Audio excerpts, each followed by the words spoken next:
स्वागत है आप सभी का लंच टाइम आप देख रहे हैं। मैं हूं आपके साथ शुभुक्ता साहिल देव। जैसा कि आप सभी जानते हैं, नवरात्र के रंग, नवरात्र का उत्सव, नवरात्र की तमाम रौनक आपको दिखा रहे हैं गुड न्यूज टुडे के इस मंच पर। पूरा देश इस रंग में रंग चुका है। नवरात्र के रंग में आज आपको क्या कुछ दिखाएंगे वो आगे आपको दिखाएंगे, क्योंकि मां महागौरी की आज का दिन है पूजा आराधना करने का। नमस्कार, स्वागत है आपका। मैं हूं आपके साथ अदिति। और नवरात्र उत्सव की धूम पूरे देश में इस वक्त मची हुई है। आज नवरात्रों में मां महागौरी की पूजा हो रही है। पूरा देश नवरात्र के रंग में रंगा हुआ है। आज मां महागौरी की पूजा के लिए भक्त मंदिरों में उमड़े हैं, तो कहीं गरबा की धूम है, कहीं डांडिया डांस हो रहा है। उत्तर भारत में रामलीलाओं का मंचन किया जा रहा है। आज सप्तमी तिथि पे सुबह मंदिरों में मां कालरात्रि की पूजा हुई और थोड़ी देर में यानी अभी दोपहर 12:31 से अष्टमी तिथि शुरू हो जाएगी। अष्टमी तिथि कल यानी 11 अक्टूबर को दोपहर 12:06 तक रहेगी। फिर 11 अक्टूबर को दोपहर 12:07 पर नवमी तिथि प्रारंभ हो जाएगी। तस्वीरों में आप देख सकते हैं, एक तरफ मां विंध्यवासिनी से आशीर्वाद देने के लिए भक्तों की भीड़ उमड़ी हुई है, तो प्रसिद्ध कामाख्या मंदिर में श्रद्धालु मां का वरदान लेने के लिए पहुंच रहे हैं। दिल्ली में मां छंडेवालान में मां दुर्गा की पूरे धूमधाम से पूजा हो रही है और दर्शनों के लिए भक्तों की कतार लगी हुई है। पूरे देश के मंदिरों में इस वक्त नवरात्रि की धूम और हर जगह भक्त मां के दर्शनों के लिए उमड़ रहे हैं, मां की पूजा के लिए उमड़ रहे हैं। तस्वीरें आपके सामने, ये तीनों तस्वीरों में हम आपको दिखा रहे हैं किस तरह से कामाख्या मंदिर में गुवाहाटी में भगवान दुर्गा के दर्शनों के लिए इस वक्त भक्तों की भीड़ लगी हुई है। साथ ही छंडेवाला मंदिर में, जो कि एक बेहद ही प्रसिद्ध प्राचीन मंदिर है, यहाँ पर भी सुबह से ही भक्तों की कतारें लगी हैं। मां के दर्शनों के लिए लोग लंबी लंबी लाइनों में लगकर इंतजार करते हुए इस वक्त दर्शनों के लिए पहुंचे हुए हैं। और विंध्यवासिनी मंदिर जो मिर्जापुर में स्थित है, वहां पर भी इस वक्त भक्तों की लंबी कतारें।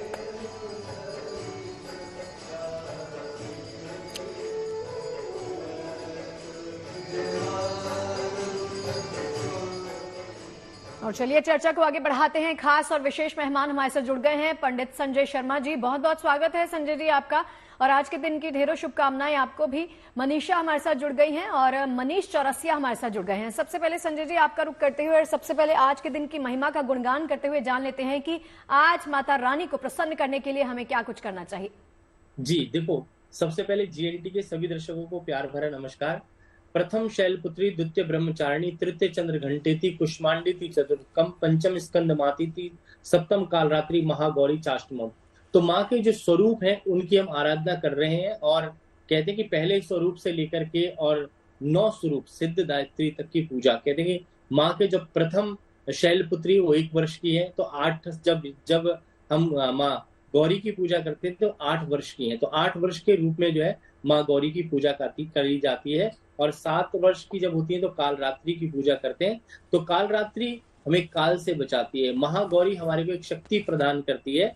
और अभी आपने विंध्याचल वासिनी की बात की, तो मैं एक विंध्याचल वासिनी का स्तोत्र भी आपको बता देता हूँ, सुना देता हूँ, दर्शक जिससे प्रसन्न हो जाए, जिससे एनर्जी बूस्ट कर जाए। निशुंभ शुंभ मर्दनी, प्रचंड मुंड खंडनी, बने रणे प्रकाशनी, भजामि विंध्यवासिनी, त्रिशूल मुंड धारणी, धारा विघात हारणी, ग्रहे ग्रहे निवासिनी, भजामि विंध्यवासिनी। कहते कि माँ के इस स्वरूप की जब हम पूजा करते हैं माँ गौरी की, क्योंकि श्वेत रूप धारण किए हुए वृषभ पर सवार है, और कहते हैं कि अभय मुद्रा में जो है बैठी हुई है, और उनके हाथों में जो है त्रिशूल है, डमरू है, पुष्प है, और शांत स्वभाव की है। क्योंकि जो शांति हमें प्रदान करने वाली माता है वह महागौरी है। और गौरी का जो स्वरूप है हमारे जीवन में सुख शांति देने वाला है। और उनके हाथों में शंख देखें, तो शंख जो है आपका जीत का प्रतीक माना गया है। डमरू जो है आपके जीवन में जीवन को वैभव करने वाला दिन है। और आपके हाथ में चंद्र है, कुंड है और अभय मुद्रा है। ये सारी मुद्राएं हमारे जीवन को शक्ति प्रदान करती हैं। तो आज का जो माँ का स्वरूप है, और जैसे माँ जितनी बलशाली है, शांत है और आपको आशीर्वाद देने वाली है, माँ का जो ये स्वरूप है जीवन को सुख शांति और समृद्धि देने वाला है। और इनकी पूजा अगर आप पूरे विधि विधान के साथ करते हैं, पूर्ण रूप से प्रसन्न करते हैं माँ को, तो इससे बड़ा कोई स्वरूप माँ का नहीं है। और त्रिशूल आप देखें माँ के हाथ में है। त्रिशूल जो है शक्ति का प्रतीक है, सामर्थ्य का प्रतीक है। और जो माँ के नेत्र हैं, कहते हैं कि कमल नयन वाली है माँ, और जिनका स्वरूप देख करके व्यक्ति जो है मोह में आ जाता है और माँ के स्वरूप की, इस स्वरूप की जो पूजा करता है उसके जीवन में काफी ज्यादा सुख शांति और समृद्धि प्राप्ति होती है। और व्यक्ति अपनी रक्षा के साथ साथ जब माँ की पूजा करता है तो दूसरों की भी रक्षा जो है करने वाला हो जाता है। और जी संजय जी, अन्नपूर्णा भी ये माँ है और आपको आमद और प्रमोद प्रदान करने वाली है। और महागौरी के इस जी स्वरूप की संजय जी, आराधना लौटेंगे आपके और पास। पूजा एक बार मनीष और रचा का रुख करते हैं। मनीष, देखिए आज सप्तमी भी है और अष्टमी जो है वो 12:30 बजे शुरू हो रही है। हमें बताइए आप कहाँ पर हैं और माँ की पूजा अष्टमी की 12:30 बजे जब शुरू होगी तो क्या उसके लिए कोई खास प्रावधान होगा, या जैसे आमतौर पे दर्शक माफ कीजिए भक्त आते हैं मंदिरों में पूजा अर्चना करते हैं वैसे ही हो रहा है? देखिए, मैं सेक्टर 50 में हूँ। ये एक दुर्गा पूजा पंडाल है और सामने माँ के दर्शन आप कर सकती हैं। बेहद भव्य तरीके से यहाँ पर मूर्ति को स्थापित किया गया है। अब से कुछ देर पहले ही पुष्पांजलि का जो कार्यक्रम है वो खत्म हुआ है। कई लोगों ने पुष्पांजलि दी है। अब प्रसाद इस वक्त बांटा जा रहा है और तस्वीरों में आपको दिखाऊं कि आज जितने दिनों से हम आ रहे हैं, आज आपको यहाँ पर सबसे ज्यादा भक्तों की संख्या दिखाई पड़ेगी, सबसे ज्यादा भीड़ आपको दिखाई पड़ेगी और ये भीड़ अब लगातार दशमी तक बनी रहेगी। तमाम बुजुर्ग भी हैं, ऐसे बुजुर्ग जो आप देखिए कि व्हील चेयर पर आए हैं। कैसी उनकी श्रद्धा और आस्था है कि वो अपने घर में किस तरह से रह रहे थे और लेकिन इस पूजा में शामिल होने के लिए किस तरह से एफर्ट लगाकर वो यहाँ तक पहुंचे हुए हैं। तमाम लोग हैं, हम उनसे बात करने की, समझने की कोशिश कर रहे हैं। और ये भी हम आपको बता दें कि आज का जो दिन है वो बेहद खास, जैसा आपने बताया कि आज सप्तमी भी है और अष्टमी भी आज 12:30 बजे के बाद से लग जाएगी। मैम, किस तरह की तैयारियां आज की पूजा के लिए? कहा जा रहा है कि आज सप्तमी भी है, 12:30 बजे से अष्टमी लग जाएगी। कैसी पूजा आज की जाती है? तो आज जो है हम तो देवी माँ के पास आके हम अपना अंजलि अर्पित करते हैं और साथ में हम फूल और फल, मिठाई और कुछ पैसे हम उपहार में चढ़ाते हैं। प्लस हमारे घर में भी हम अपना काफ़ी पूजा पाठ करते हैं और शाम को सारे आनंद से इधर मिलके हम लोग यहाँ पे मिलके अच्छे नृत्य प्रोग्राम सारा देखते हैं हम। आज की तैयारी किस तरह से है? अभी पुष्पांजलि का कार्यक्रम खत्म हो गया या अभी आगे चल रहा है? भी है पुष्पांजलि और भी देंगे और एक बार देंगे और प्रसाद जो ला रहे सब चढ़ा रहे अभी। क्या क्या आप लोग चढ़ाते हैं प्रसाद में? प्रसाद में फल, साड़ी, वस्त्र भी चढ़ाते, चूड़ी, सिंदूर, अलता वो सब चढ़ाते देवी माँ को और पूजा करते। बताएं। चलिए मनीष, लौटती हूँ। ये रौनक सप्तमी लगातार भी है। दिखाते रहिएगा क्योंकि आज का दिन बेहद खास है, कल का दिन बेहद खास है और परसों का दिन बेहद खास होने वाला है। मनीषा के पास चलना चाहूंगी। मनीषा, देखिए लगातार नवरात्र की रौनक जैसे आगे बढ़ती जा रही है, माता रानी के दिन जैसे आगे बढ़ते जा रहे हैं वैसे ही मंदिरों की रौनक भी लगातार बढ़ती जा रही है। आप इस वक्त जहां पर हैं वहां पर किस प्रकार की रौनक है? कितने भक्तगण सुबह से पहुंचे हैं माता रानी को प्रसन्न करने के लिए?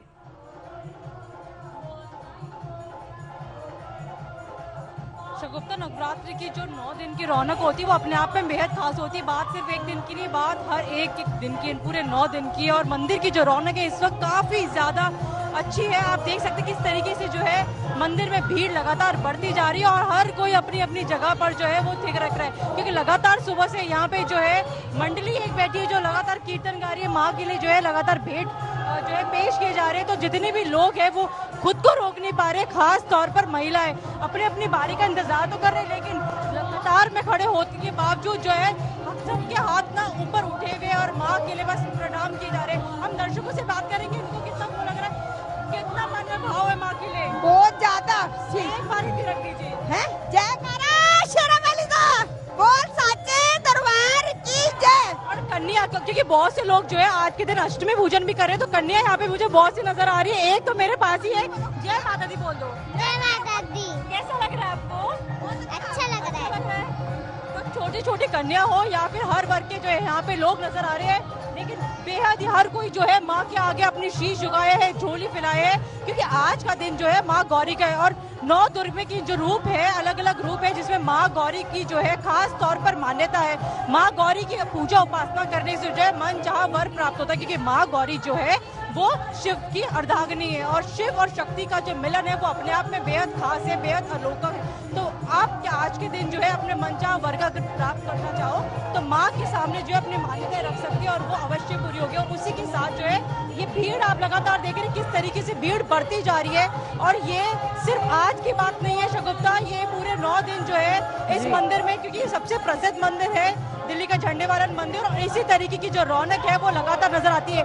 एक बार आप लोगों को मैं एक बार माँ के दर्शन करवाना चाहूंगी कि जो लोग दर्शक हमारे साथ अभी जुड़े हैं उनके लिए मैं चाहूंगी कि माँ का श्रृंगार जो है वो श्रृंगार कितनी खूबसूरती के साथ किया गया है। उनके खास तौर पर गहने और वस्त्र का ध्यान दिया गया है। पूरा जो अंदर का भवन है वो गुलाबों से सजाया गया है, क्योंकि माँ का प्रसिद्ध फूल जो है वो कमल है, लेकिन कमल के लिए नहीं, उन्होंने पूरा जो भवन है वो बेहद खूबसूरती के साथ सजाया गया है। रौनक देखने लायक है हर कोई। बिल्कुल, और मुझे लगता है कि आज, कल और परसों जो है मंदिरों में भक्तों का तांता लगा रहेगा। मनीषा, लौटेंगे आपके पास, संजय जी के पास चलते हैं। संजय जी, देखिए आज एक खास संयोग के तहत जो है सप्तमी और अष्टमी साथ में है और कल अष्टमी और नवमी साथ में है, तो इस दौरान कन्या पूजन किस तरह से करना चाहिए, शुभ मुहूर्त क्या है, इसके बारे में जानकारी दीजिए। जी देखो, अष्टमी और नवमी का जो त्योहार है वो जो है 11 तारीख को ही मनाया जाएगा, क्योंकि उदय तिथि के हिसाब से जो है त्योहार मनाया जाता है। और नवरात्रों में 9 दिन पूरे होने पर ही माँ की पूजा होती है। और ये जो शुभ संयोग बन रहा है अष्टमी और नवमी, कहते हैं कि 8वां रूप और 9वां रूप एक साथ जब आता है तो कहते हैं कि महागौरी का रूप, सिद्ध दायत्री का रूप, ये जब एक साथ हम पूजा करेंगे तो इसमें क्या है कि आपको 8 कन्या और 1 लांगुरिया बिठाना चाहिए, जिससे कि आप उसके पूर्ण स्वरूप की पूजा कर सकें। क्योंकि माता एक ऐसी शक्ति प्रदान करने वाली है कि आपके भय को आपको मुक्त कर देती है। किसी भी प्रकार का भय आपके जीवन में हो उसको जो है माँ मुक्त कर देती है। और जब पूरे नवरात्रे करके आपके अंदर एक शक्ति आ जाती है, 9 रूपों की शक्ति आ जाती है। आप जब व्रत रखते हैं तो व्रत से एक पावर व्यक्ति के अंदर आ जाती है। जो भी व्यक्ति उपवास रखता है तो माँ की पावर, माँ के हर रूप की पावर आपके अंदर आती है। और आपको अमोघ फल दायिनी माता है, और सारे फल जो भी आपकी इच्छाएं हैं उन सबको जो है प्रसन्न करती है। और आपके जितने भी पूर्व संचित पाप कर्म है उनसे भी आपको बचा देती है। और आप एक अलौकिक सिद्धि को भी आप अपने जीवन में प्राप्त करते हो, और सुहाग की रक्षा भी करती है और सुहाग प्रदान भी करती है, और आमोद और प्रमोद और आनंद को देने वाली है। तो माँ का ये स्वरूप जब इसकी आप पूजा करते हो, पाठ करते हो, और कहते हैं कि चंड मुंड संहारे शोणित बीज हरे, तो सब चंड मुंडों को संहारने वाली है, सभी रूपों को। और इस दिन जब नवमी के दिन 11 तारीख को आप पूजा करें तो माँ का विशेष रूप से जो है आवाहन करें, और उसके बाद में आखिर में जो है विसर्जन करना ना भूलें और मंत्र बोलें, आवाहनम न जानामि विसर्जनम, पूज्याम चैव न जानामि क्षम्यांतम परमेश्वरी, देहि में सौभाग्यम आरोग्यम, देहि में परम सुखम, रूपम देहि जयम देहि यशो देहि दिशो जयी, विद्यावंतम यशवंतम लक्ष्मीवंतम जन्म कुरु, रूपम देहि जयम देहि यशो देहि दिशो जयी। कहते हैं कि माँ के जिस स्वरूप की आप पूजा करेंगे वैसा ही फल माता आपको प्रदान करती है। लौटती हूँ संजय जी आपके पास, इसी बात को आगे बढ़ाएंगे, यहीं से आप आगे बढ़ा सकते हैं इस बात को। मनीष चौरसिया के पास एक बार फिर से जाना चाहूंगी। मनीष, एक बार मंदिर परिसर का आप सर्वे करवा सके, दिखा सके, पैन करवा सके कैमरा के जरिए कि कितनी रौनक और कैसे भव्य तरीके से साज सज्जा की गई है मंदिर की, और कुछ भक्तों से अगर आप बात कर पाए तो। बिल्कुल, देखिए ये दुर्गा पूजा का पंडाल है और बिल्कुल सामने आप देखिए मूर्ति स्थापित की गई, बेहद सुंदर माँ लग रही हैं। और जो सवाल हम कर रहे थे कि आज सप्तमी भी है, अष्टमी भी है, आज सप्तमी भी है, अष्टमी भी है। सप्तमी खत्म हो गई है। सप्तमी की 7:15 बजे के आसपास समाप्ति हुई है, उसके बाद अष्टमी पूजा शुरू हुई है। अभी जो आप देख रहे हैं अष्टमी का प्रसाद जो लोग चढ़ा रहे हैं वो चढ़ाया जा रहा है माता को, और उसके बाद फिर अभी आरती होगी, एक राउंड और पुष्पांजलि होगी, फिर आरती होगी और उसके भोग लगाया जाएगा। तो ये अभी क्या अंतर है सप्तमी और अष्टमी की पूजा में, कुछ अलग करते हैं? अष्टमी की मान्यता ज्यादा है, इसीलिए लोग पुष्पांजलि ज्यादा देते हैं। मान्यता है, और 9 दिन की बहुत मान्यता है। ये रौनक तस्वीरें आपको लगातार गुड न्यूज टुडे के माध्यम से दिखाते रहेंगे। संजय जी, मनीष और मनीषा, आप सभी का बहुत बहुत शुक्रिया हमारे साथ जुड़ने के लिए। तो देखिए, शारदीय नवरात्र के दौरान अंबे रानी की पूजा अर्चना के साथ ही जगह जगह रामलीला का मंचन भी बेहद खूबसूरत तरीके से किया जा रहा है। ऐसे में दिल्ली की लवकुश रामलीला के पात्रों से मुलाकात के इस सिलसिले को आगे बढ़ाते हैं, और आज हम लंकापति रावण के पुत्र इंद्रजीत यानी मेघनाद का किरदार निभाने जा रहे कलाकार से आपकी मुलाकात करवाने जा रहे हैं। देखिए। तो गुड न्यूज टुडे पर हमेशा की तरह इस बार भी जैसा कि हमने आपसे वादा किया था, उत्सव की तरह तमाम रंग समेटे हम आपके सामने हाजिर होंगे। तो नवरात्र के दौरान हमने पूरी कोशिश की है कि नवरात्र के हर रंग को हम आपके सामने दिखाएं, चाहे वो दुर्गा पंडाल हो, माता की भक्ति हो या फिर रामलीला से जुड़ी हुई कोई भी बात हो, मेकअप या फिर पर्दे के आगे पर्दे के पीछे तमाम कैरेक्टर्स जितने भी हैं वो सभी लोग हमारे साथ जुड़ रहे हैं एक एक करके। आज हमारे साथ स्टूडियो में मौजूद हैं मेघनाथ। तो बिना देर किए हुए सीधे उनसे आपका परिचय करवाते हैं। मेघनाथ इस वक्त साथ हैं। लक्ष्मण, अगर तुझे अपने श्री राम की आन है तो इंद्रजीत को भी अपने लंकेश की आन है। जय शंकर की। क्या बात है, बहुत ही बढ़िया, बहुत ही बढ़िया। जो गर्जना थी आपकी, और जैसा कि आपने कहा इंद्रजीत भी कहा जाता है मेघनाथ को, क्योंकि उन्होंने स्वर्ग के राजा इंद्र को हराया था। तो उस पर आप क्या कहेंगे? देखिए, इंद्रजीत पूरे अगर रामायण रामलीला को आप देखें तो सबसे बहुत बड़ा एक कैरेक्टर रहा है। इंद्रजीत जैसे नाम है कि देवराज इंद्र को उसने बंदी बना के लंका में रखा हुआ था। तो बहुत ही शक्तिशाली पात्र है। उसने बहुत तपस्या की, बहुत सिद्धियां हासिल की और लक्ष्मण को मूर्छित कर दिया। उसके बाद में नागपाश में राम और लक्ष्मण को बांध दिया। ब्रह्मास्त्र का पूरा ज्ञाता था। उसके पास नारायण अस्त्र था, तमाम तरह के अस्त्रों का ज्ञाता था। मायावी शक्ति था, आकाश में गायब हो जाता था। मेघनाद जब वो पैदा हुआ तो मेघ यानी बादल, बादलों की गर्जना हुई, मेघनाद। अच्छा, आपका कोई संवाद, कोई आपका फेवरेट संवाद रामलीला से मेघनाथ से जुड़ा हुआ? फेवरेट संवाद तो जब एक लक्ष्मण, क्योंकि मेघनाथ का पूरा जो कैरेक्टर है वो लक्ष्मण के साथ होता है। लक्ष्मण और मेघनाथ का युद्ध होता है। लक्ष्मण को मूर्छित कर देता है, फिर संजीवनी लेके आते हैं हनुमान जी। उसके बाद में फिर नागपाश में बांधते हैं राम और लक्ष्मण को। बाद में फिर मेघनाथ की मृत्यु होती है। तो जब एक डायलॉग वो बोलता है, दो डायलॉग मुझे बहुत पसंद है। जब वो लड़ाई होती है तो मेघनाथ लक्ष्मण को कहता है, लक्ष्मण मुझे छेदे मुझे भेदे, नहीं है तीर में शक्ति। मुझे छेदे मुझे भेदे, नहीं है तीर में शक्ति। पकड़ने की जकड़ने की, नहीं जंजीर में शक्ति। जलाने की तपाने की, जलाने की तपाने की, नहीं है आग में शक्ति। मुझे डसकर सुलाने की, नहीं है नाग में शक्ति।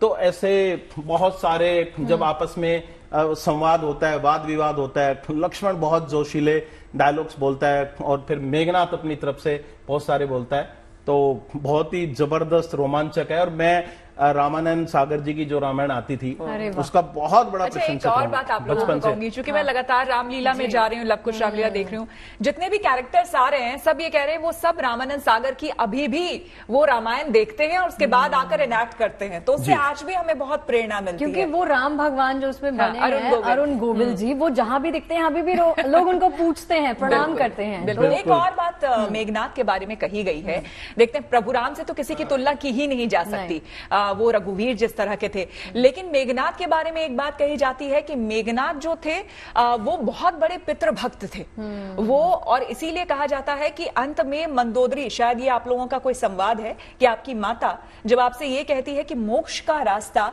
बेटा अकेले ही आपको तय करना है, तो उसमें शायद आप ये कहते हैं कि अगर उस मोक्ष के रास्ते में पिता को त्यागना पड़े तो मैं उस मोक्ष को त्याग दूंगा। बिल्कुल। देखिए, मेघनाथ बहुत बड़ा पितृभक्त था और अपने पिता की आज्ञा से ही उसने सबसे लास्ट में उसका मृत्यु, मतलब कुंभकर्ण की मृत्यु के बाद मेघनाथ की मृत्यु होती है। और रावण को मेघनाथ पे इतना भरोसा था कि सारे उसके पुत्र जब वीर गति को प्राप्त हो गए, कुंभकर्ण चला गया, उसके बाद में अंत में मेघनाथ को भेजता है। जैसे जब जाता है मेघनाथ करके तो शिव जी का वो करके कि जब अपने पिता को जब रावण उसको भेजता है तो शंकर जी का करते हुए, जय शंकर की, पिताजी मुझे आज्ञा दीजिए, मैं अभी जाता हूं और युद्ध भूमि में लक्ष्मण को मिट्टी छुआ के आता हूं।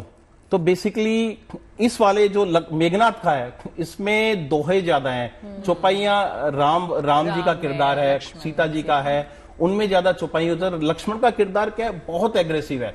लक्ष्मण में मेघनाथ का जो किरदार है इतना एग्रेसिव है कि पूरा गुस्सा, पूरा चिल्ला के जोर से बोलना। सबसे बड़ी दिक्कत क्या आ रही है, जो कि गले का बहुत ध्यान रखना पड़ रहा है, क्योंकि अभी ठंडा खाना, मैंने ठंडा पीना 5 दिन से बंद करे। अभी रामलीला में जाते हैं, इतनी सारी चीजें, खासकर हमारी पुरानी दिल्ली की जो रामलीला है वहां तो चांदनी चौक का पूरे इतने सारे जायके होते हैं। आपको खुशबू नहीं आती वहाँ पे? कंट्रोल करते होंगे आप, सोचेंगे नहीं मन तो करते होगा हाँ आपको नहीं। मैं खुद मेरा बिजनेस भी वहीं चांदनी चौक कश्मीर गेट में ही है, तो वहां का जो जायका है, रोज हम जाते हैं, मुझे इतना कंट्रोल करना पड़ रहा है क्योंकि अभी मैं 6 दिन से मैं मुलेठी खा रहा हूँ डेली, दिन भर थोड़ी मुलेठी चूसता रहता हूँ क्योंकि गला, अब कल जैसे मेरा परफॉर्मेंस है, इतना 1-1.5 घंटे जब लक्ष्मण से युद्ध होगा, दहाड़ दहाड़ के चिल्ला बैठ जाएगा। अच्छा, वैसे हम भी बड़ा ध्यान रखते हैं श्वेता अपने खाने पीने का और गले का, क्योंकि बोलने का काम है। अच्छा, आपके अटायर के बारे में जानना चाहेंगे। जब इस परिधान में आप आते हैं, इस अटायर में आप आते हैं और मेघनाथ के किरदार को निभाने की जब बात आती है, इसमें आकर ही पूरी तरह उसमें उतरते हैं और बाहर निकलना कितना मुश्किल होता है? देखिए, बाहर निकलना ये होता है कि जब उस दिन हम आते हैं वहां पे हमारा मेकअप होता है, अगर हम बाहर दिख भी जाएं तो इतने सारे एक तो लोग हमको आके घेर लेते हैं सेल्फी के लिए कि अरे एक फोटो लेनी है। और बंगाल की तस्वीरें आपको दिखाते हैं। बंगाल में दुर्गा पूजा को लेकर लोगों में गजब का उत्साह देखा जा सकता है। इस मौके पर वहां सजे दुर्गा पूजा पंडाल लोगों के आकर्षण का प्रमुख केंद्र बने हैं। इन्हीं में कुछ पूजा पंडाल ऐसे हैं जिनके जरिए सामाजिक सरोकार से जुड़े हुए मुद्दों को उठाया जा रहा है।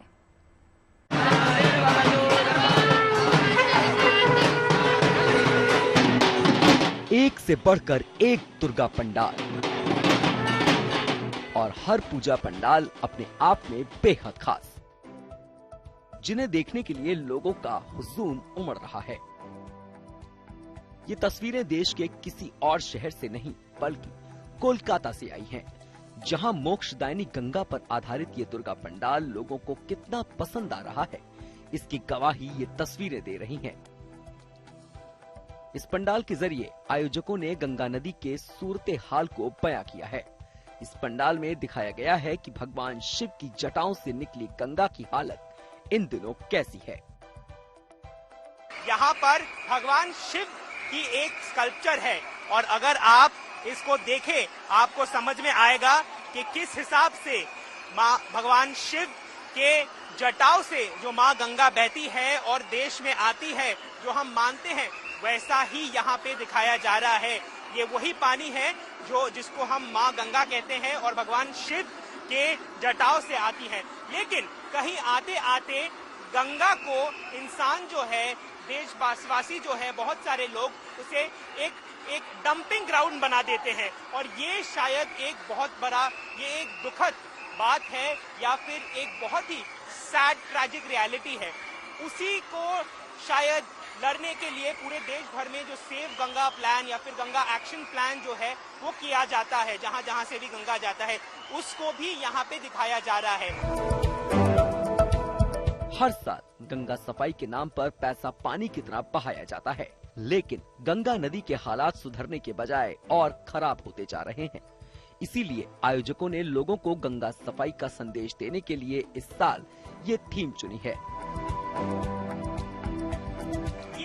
जो आपने करके यहाँ पे दिखाया है, देश में कभी ये होगा कि गंगा में जितना कचरा, जैसे आपने कहा कि डस्टबिन बना देते हैं लोग, ये हो सकता है? कचरा उठा तो ये कचरा तो गंगा से उठाएं और ये कचरा थोड़ा गंगा का शायद हमारा 1% भी हम नहीं उठाया। इतना ही नहीं, जीवनदायिनी गंगा के किनारे बसे शहरों और वहां होने वाले धार्मिक आयोजनों को भी इस पूजा पंडाल में दर्शाने की कोशिश की गई है, ताकि आज की पीढ़ी को इससे रूबरू करवाया जा सके।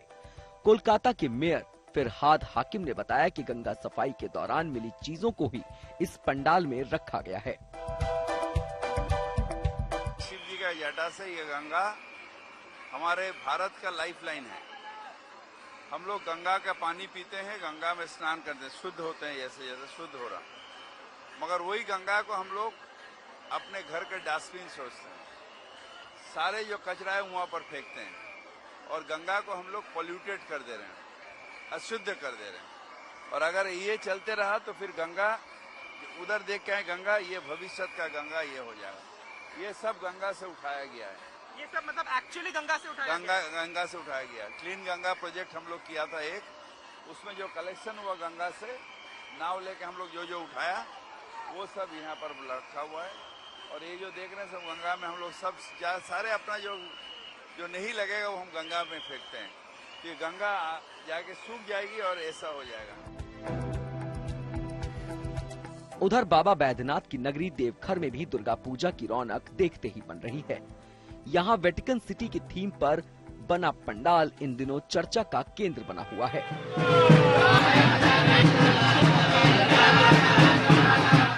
पंडाल के अंदर देवी दुर्गा की बहुत ही मनोहारी प्रतिमा स्थापित की गई है, जिसके दर्शन के लिए बड़ी संख्या में लोग पंडाल में पहुंच रहे हैं। कोलकाता से सूर्यग्नि रॉय और देवघर से Shailendra Mishra, good news today. और अब आपको लिए चलते हैं देश की राजधानी दिल्ली, जहां सीआर पार्क इलाके में दुर्गा पूजा बड़े ही धूमधाम के साथ हो रही है। यहां पर होने वाली दुर्गा पूजा में आपको बंगाल की कला, संस्कृति और खान पान के हर रंग देखने को मिलेंगे। यही वजह है कि हर साल की तरह इस साल भी यहां बड़ी संख्या में लोग पहुंच रहे हैं।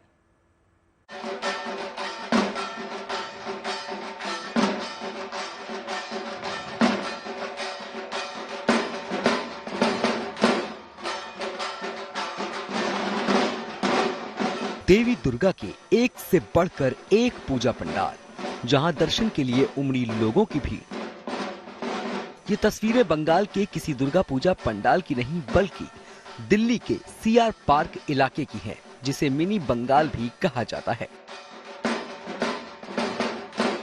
यहाँ हर साल की तरह इस साल भी बड़े ही धूमधाम के साथ दुर्गा पूजा का पर्व मनाया जा रहा है। यहाँ आने वाले लोगों को बंगाल की कला और संस्कृति का हर रंग देखने को मिल रहा है। शुभ पूजा, बोलो दुर्गा माई की जय। तो दुर्गा पंडाल सज चुके हैं, पूजा पंडाल इस वक्त सज चुके हैं। हम लोग हैं इस वक्त मिनी बंगाल, जो कहा जाता है दिल्ली का सीआर पार्क, यहाँ पर मौजूद हैं। बहुत सारे लोग हैं। देखिए, अलग ही रौनक होती है। पहले तो मुझे ये बताइए, आप सब लोग कहाँ से हैं? सीआर पार्क से हैं, बाहर से? नहीं, हम नोएडा एक्सटेंशन से आए हैं।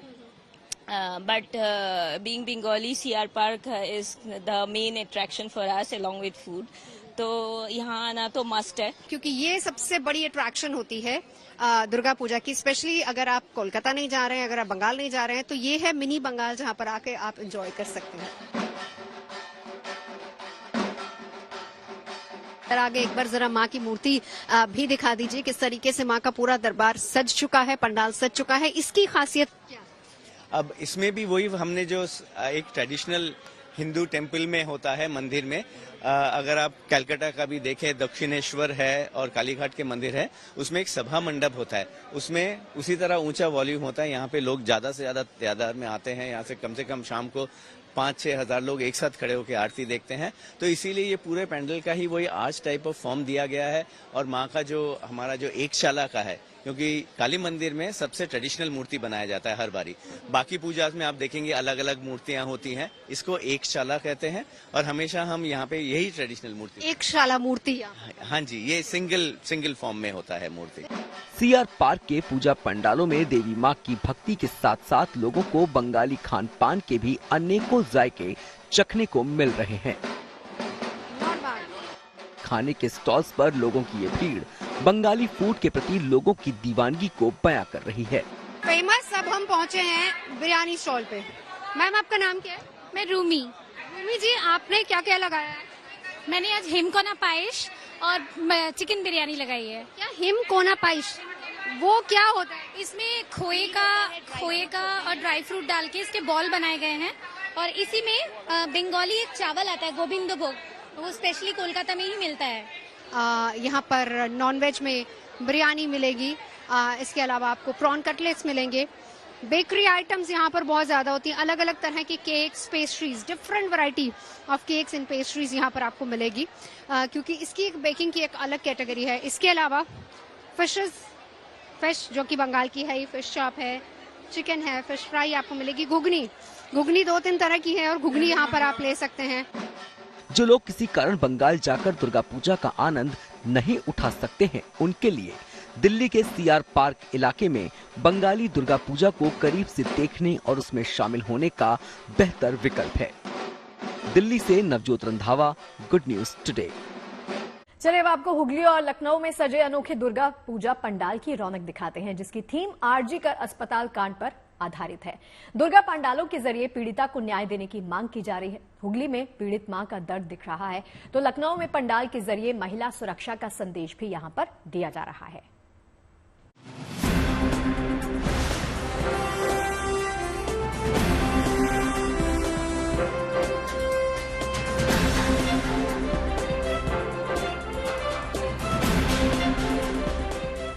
नवरात्र के इस पावन अवसर पर देश भर में दुर्गा पंडालों की रौनक देखते ही बन रही है।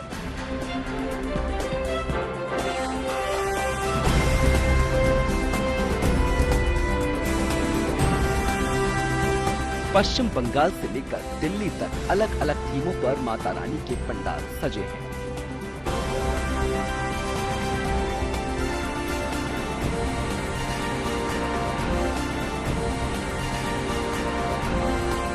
यह अनोखा दुर्गा पंडाल पश्चिम बंगाल के हुगली में बनाया गया है। ये दुर्गा पंडाल आरजीकर कांड की थीम पर आधारित है। खास बात है कि इस पंडाल में पीड़िता की मां की वेदना और पीड़ा को प्रतिमा के जरिए दर्शाया गया है, जिसमें एक मां अपनी बेटी के लिए न्याय मांगती नजर आ रही है।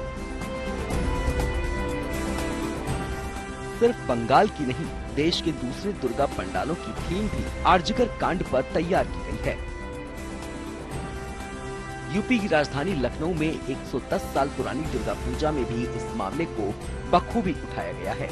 यहाँ दुर्गा पंडाल में दर्शन करने वाले श्रद्धालुओं को इस मुद्दे पर अपनी बात रखने का मौका दिया जा रहा है। लखनऊ में बंगाली क्लब की पूजा बहुत मशहूर है। 110 साल पुरानी ये पूजा है और यहाँ दुर्गा पूजा में बहुत बड़े बड़े लोग, बहुत नामचीन लोग भी आ चुके हैं। इस बार बंगाली क्लब ने एक इनिशिएटिव ये लिया है कि यहाँ जो लोग भी आएंगे उनको आरजी कर की घटना को जोड़ते हुए और महिला सुरक्षा की घटना को जोड़ते हुए एक स्लोगन लिखने का, अपने भाव व्यक्त करने का अवसर दिया जाएगा। लखनऊ में बंगाली क्लब की ओर से आयोजित दुर्गा पंडाल के जरिए पीड़िता को न्याय दिलाने की मुहिम चलाई जा रही है। दुर्गा पंडाल से लोगों को महिलाओं की सुरक्षा के प्रति जागरूक किया जा रहा है। वो घटना जो वहाँ पे हुआ है आरजीकर के डॉक्टर के साथ, तो हम उनके मतलब सपोर्ट में अब है नहीं पश्चिम बंगाल में, लेकिन हम लोग यहाँ से भी सपोर्ट करने के लिए उनको यहाँ से मतलब एक अवेयरनेस के लिए एक स्लोगन कंपटीशन का वो तैयारी किए हैं। लेडीज हैं, उनको बहुत सुरक्षा मिलनी चाहिए, लड़कियों को भी वही सुरक्षा मिलनी चाहिए जो उन्हें जरूरत है। महिलाओं को, बच्चियों को ये खुद से लेना पड़ेगा कि स्वयं वो इतनी शक्ति रखें और इतने अपने आप को जागरूक रखें कि ऐसी घटना वो खुद पे होने ही नहीं दे। जाहिर है देश में देवी माँ के दिव्य पंडालों को अलग अलग थीम दी गई है। कहीं पंडाल के जरिए महिलाओं की सुरक्षा की बात हो रही है, तो कहीं आरजीकर कांड पर इंसाफ की मांग की जा रही है। हुगली से भोलानाथ साहा के साथ लखनऊ से शिल्पी सेन, गुड न्यूज टुडे।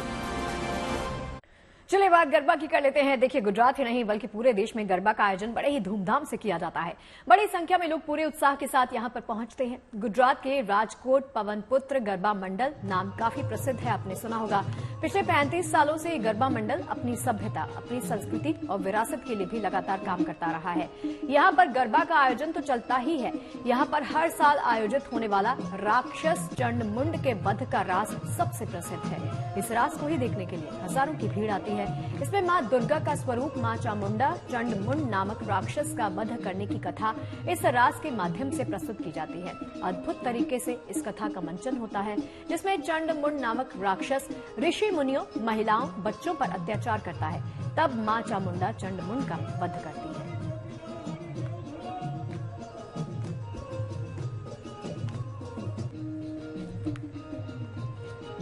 तो देखिए, नवरात्र का जुड़ाव जितना मां दुर्गा के साथ है उतना ही भगवान राम के साथ भी है। इस नवरात्र में आपको सुख समृद्धि का आशीर्वाद मिले, इसी कामना के साथ गायक ओम प्रकाश की आवाज में प्रभु श्री राम का भजन आपके लिए।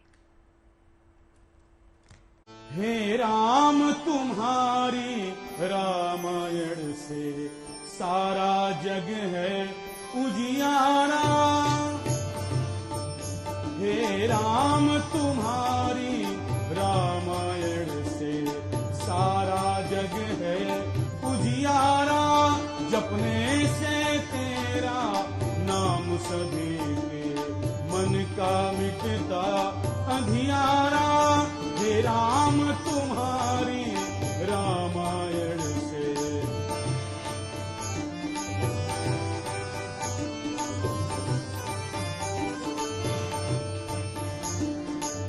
तापस भेष अलौकिक काया, अधम उद्धारण तुम्हारी छाया। तापस भेष अलौकिक काया, अधम उद्धारण तुम्हारी छाया। सागर में पाथर तैराया, शबरी के जूठे फल खाया। हे त्रिभुवन तारन मुनि मन हारन, सर्व जगत के करतारा। हे राम तुम्हारी रामायण से सारा जग है उजियारा।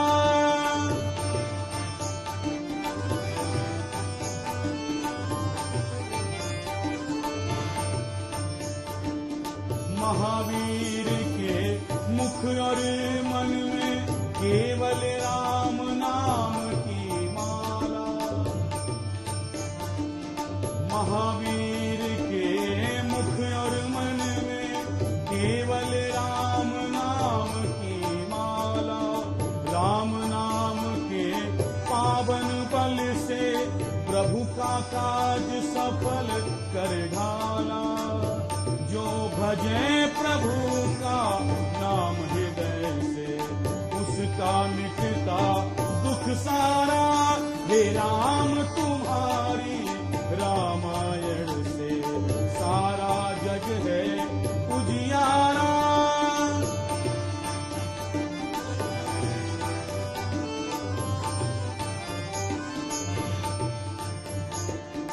उल्टा नाम जपत जग जाना, वाल्मीकि भय ब्रह्म समाना। उल्टा नाम जपत जग जाना, वाल्मीकि भय ब्रह्म समाना। राम कृपा तुलसी पर ऐसी,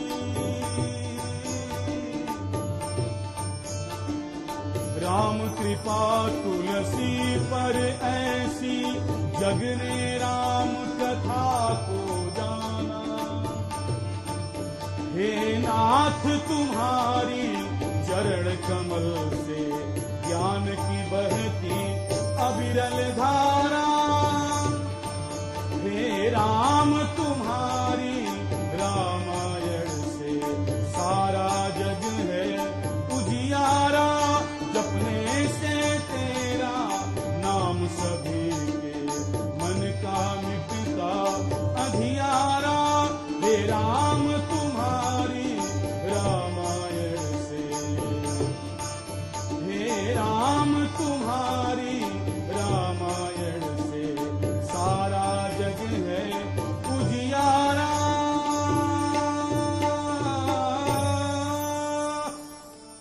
देखिए, देश के दिग्गज उद्योगपति, विजनरी, परोपकारी व्यक्तित्व रतन टाटा अब हमारी यादों में रहेंगे। कुछ जिंदगी के बाद भी लोगों के दिलों में धड़कती है। कुछ लोग दुनिया से जाकर भी नहीं जाते। टाटा सन्स के मानद चेयरमैन रतन टाटा अब हमारे बीच नहीं रहे। उन्होंने कल रात करीब 11 बजे अंतिम सांस ली। उनके निधन से देश शोक में डूब गया है। हर हिंदुस्तानी के लिए रतन टाटा एक आदर्श थे, जिनका योगदान केवल राष्ट्र निर्माण तक सीमित नहीं रहा। वो लाखों लोगों के अभिभावक भी थे जिसने उनकी कंपनियों या उनके साथ काम किया है। रतन टाटा से उनका रिश्ता हमेशा के लिए बन गया। रतन टाटा के जाने के बाद आज सबकी दुनिया सूनी हो गई है। देश अपने अनमोल रत्न को खोकर बहुत दुखी है, क्योंकि वो सच्चे मानवतावादी और राष्ट्रवादी माने जाते थे।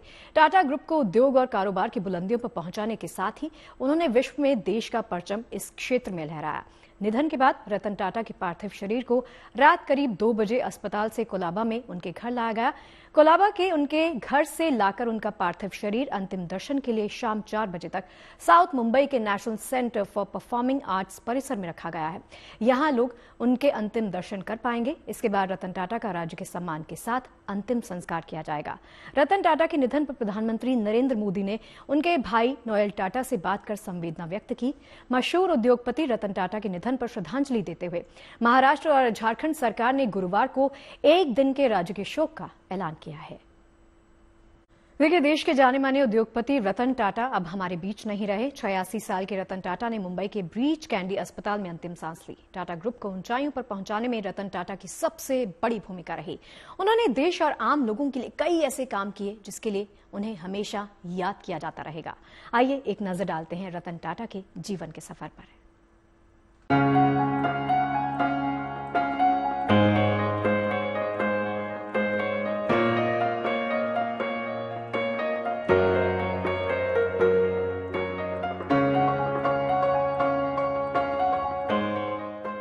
रतन टाटा एक दूरदर्शी व्यक्ति, दरियादिल इंसान और देश के एक सफल उद्योगपति, जिनका जन्म 28 दिसंबर 1937 को एक पारसी परिवार में हुआ था। जब रतन टाटा 10 साल के थे तब उनके माँ बाप अलग हो गए थे।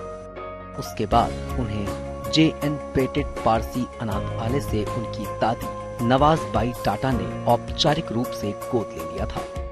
आलिशान घर में पले बढ़े होने के बावजूद रतन टाटा बेहद सौम्य और विनम्र स्वभाव के धनी थे। उनकी इसी खूबी ने उन्हें उद्योग जगत के शीर्ष तक पहुंचाया। पूरे देश के लिए, पूरे देश का एक अभिमान था, हमारे महाराष्ट्र का भी अभिमान था। एक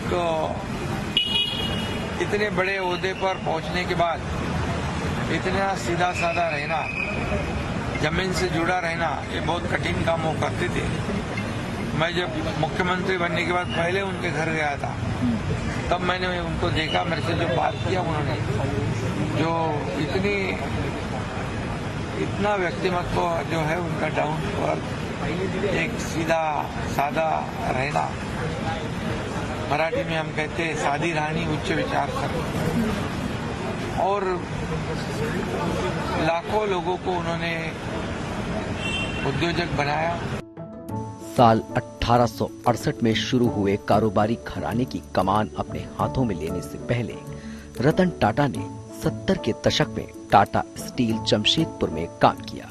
जब उन्हें कारोबार की समझ आ गई, इसके बाद उन्होंने ग्रुप में अपनी दमदार एंट्री की। साल 1991 में रतन टाटा ने पूरे ग्रुप की कमान अपने हाथों में ले ली थी। वो 1991 से 2012 तक ग्रुप के चेयरमैन रहे और अक्टूबर 2016 से फरवरी 2017 तक अंतरिम चेयरमैन थे। रतन टाटा की अगुवाई में टाटा ग्रुप ने नमक से लेकर सॉफ्टवेयर तक और नैनो कार से लेकर सेना के लिए साजो सामान बनाने वाली कंपनी को बनाया। इतना ही नहीं, उनके नेतृत्व में टाटा समूह ने कई बड़ी कंपनियों का अधिग्रहण भी किया। अपनी मेहनत और काबिलियत के बूते उन्होंने टाटा ग्रुप को साल दर साल नई बुलंदियों पर पहुंचाया। इसी के चलते टाटा समूह आज देश के सबसे बड़े औद्योगिक घरानों में से एक है। रतन टाटा को उद्योग जगत में उनकी उपलब्धियों के अलावा सामाजिक कार्यों के लिए भी जाना जाता है।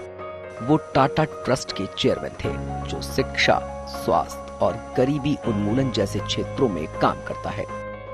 समाज और देश के प्रति उनके अहम योगदान को देखते हुए साल 2000 में पद्म विभूषण से उन्हें सम्मानित किया गया था और फिर साल 2008 में उन्हें देश के दूसरे सर्वोच्च नागरिक सम्मान पद्म विभूषण से भी सम्मानित किया गया था।